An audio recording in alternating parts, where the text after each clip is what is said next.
One day, James was waiting at a junction with a train of coal trucks, and being true to his nature, was complaining. Dirty trucks, he grumbled. Why do I always have to take them? Just then, he heard a strange noise approaching. It got louder and louder, and then suddenly Spencer raced by. Oh! Cried James. And just as quickly as he arrived, Spencer disappeared. What on earth is he doing here? The Duke and Duchess must be visiting again, said his driver. Seems you lot will have company tonight. Oh, joy!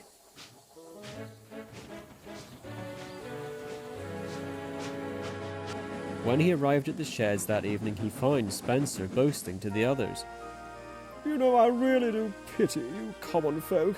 It must be such a burden on you all trying to compete with the perfection that is me. All the other engines did their best to ignore him, but Spencer's pride knew no bounds. I missed last night when he wasn't here, groaned Percy. The next morning, the Duke arrived at the sheds. Good morning, Spencer, he said. The Duchess and I have decided to see a show with Sir Topham today, so we've decided to let you help James deliver coal to the docks. The other engines expected some sort of retaliation from Spencer, but all that was spoken was a very forced, "Very good, sir." He's taken that rather well, Henry whispered. Though once the Duke was out of sight, Spencer revealed his true feelings on the matter. What? Ah, there it is, chuckled Gordon. Good luck dealing with him today, little James. Oh, ho, ho. But James already knew he was in for a long day. Despite his fall from grace, Spencer still tried his best to uphold his image. You know, little James, you may not have realized it, but this is what peak performance looks like. Really? I didn't know peak performance was pulling coal trucks. Pah! You Sudrians simply fail to understand the burden that I... Oh, no, no, no, no, no, no, no, no, no, no, no, no!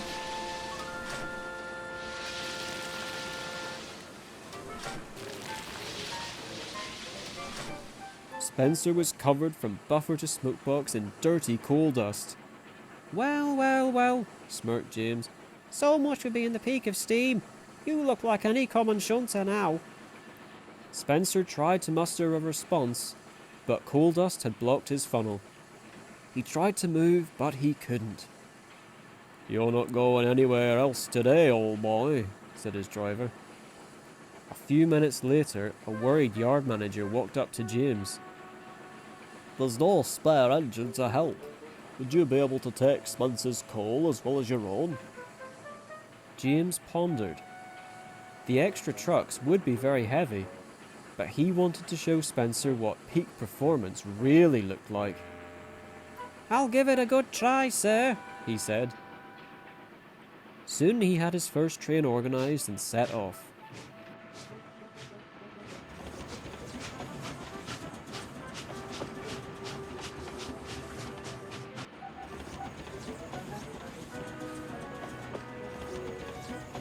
James had to work hard to keep the trucks in order.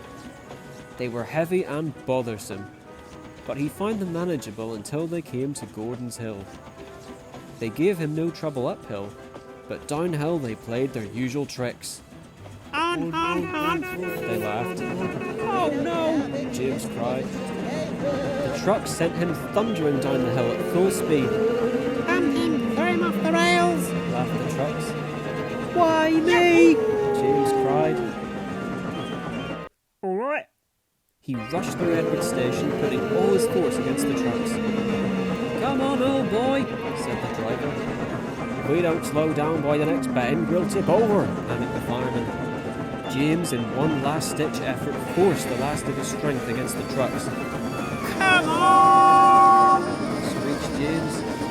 Braking hard, and by the edge of his wheels, James and the train made it round the bend.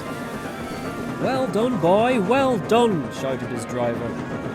James steadily regained control and finished his first delivery smoothly. That'll show Spencer what peak performance looks like, he said wearily.